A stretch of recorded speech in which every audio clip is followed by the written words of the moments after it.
Garaan kootu lunjedhu joomor bootaanyaachuu mana isaatiin argadhe nagaadhaa fi gammachuu. Jalqabni koo isadha dhuma koo sin bareecha lubaala filatu sabbacha. Maafan addaa baddaa kaayyoodhaaf hamba'e tasan deemaa miti sagalee naa ga'e. Kanaaf godhate abjuun koo ijoollummaa callisuu danda'u.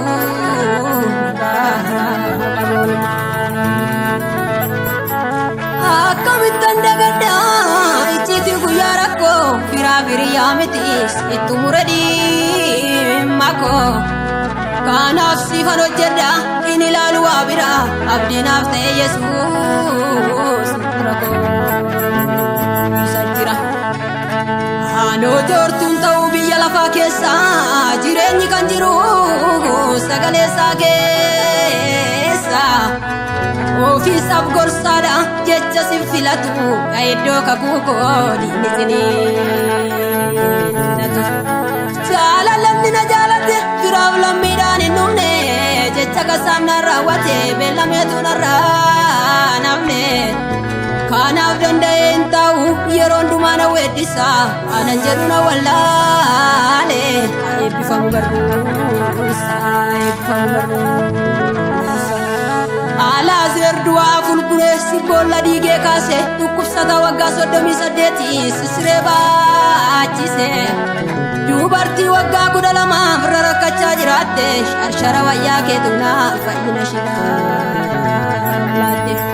Rakkidaadha yeessaa ilaalee garaan kee jallisu daakuu konyee tokkitti nyaachifte waggaa 3 guutu.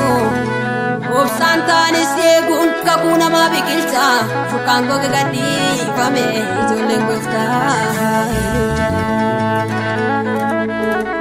Nagaa guutuun argadhe ergan gara kee dhufe dukkanni koo sokkeera adda sarara naa ife.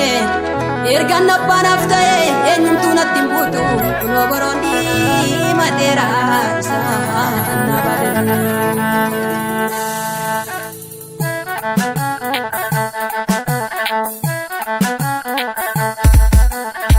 Dukkanni dheeraatus bari'eera marguma isaatiin ogummaa keenyaa miti kanas keenyee araara isaatiin. Ani maalan beeka jaallateetu ofitti isa waame yeroo faarseennisu lallabaa dhimaadha deeme. Dukkanni dheeraatus bari'eera arguma isaatiin ogummaa keenyaa miti kanas keenyee jaalala isaatiin. Ani maalan beeka jaallateetu ofitti isa waame yeroo faarseennisu lallabaa dhimaadha deeme. Kana maamiti Gooftaan na waame sanyii koo miti Abbaan na waame ogummaa koo hin himne Yesuus na waame kana maamiti Gooftaan na waame sanyyaa miti Gooftaan na waame sanyii koo miti. Abbaan na waame.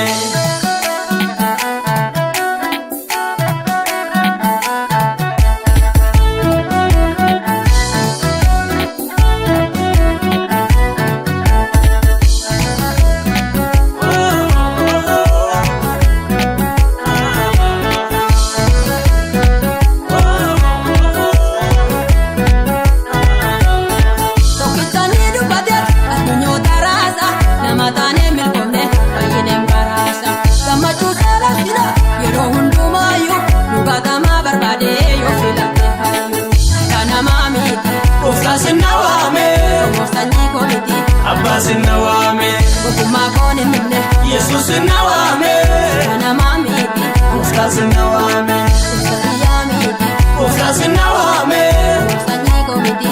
Abbaan na waame.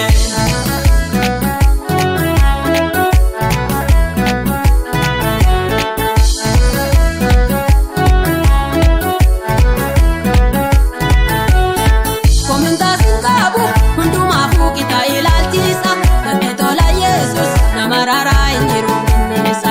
Gaafan duuna gaate na dagates kootu waanaan jedhe maqaa isaa na waame hin gatamu hin hafu jedhe. Kana maamiti Gooftaan na waame sanyii koo miti Abbaan na waame ogummaa koo hin himne Yesuus na waame kana maamiti Gooftaan na waame sanyyaa miti Gooftaan na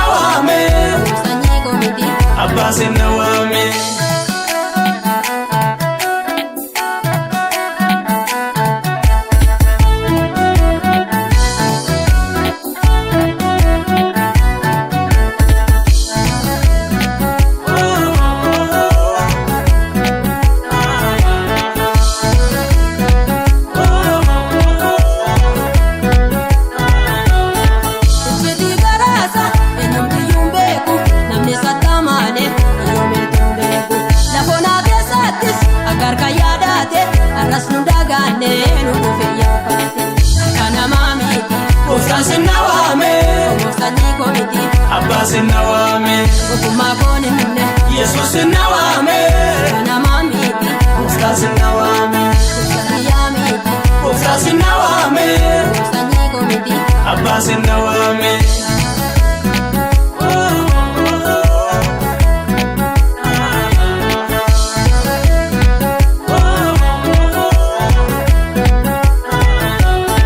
Intallisu gooftaan rakkoo keenya laale garraamii akkaasa nabee madaale dubbami torbaan koo keessa garaa laala nuti si kennu gaafatee miti laala.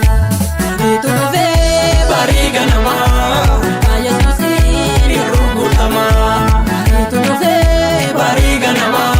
maqaa Yesuusiin Duwwaa guutamaa. Bariitu dhufee. Barii ganamaa. Maqaa Yesuusiin duwwaa guutamaa. bariitu dhufee barii ganamaa harka Yesuusiin duwwaa guutamaa. Bariitu dhufee barii ganamaa harka Yesuusiin duwwaa guutamaa. Bariitu dhufee Barii fayyinaa. bariitu dhufee Baraa bulchinaa. bariitu dhufee barii fayyinaa bariitu dhufee barii bulchinaa. Bariitu dhufee. Barii fayyinaa.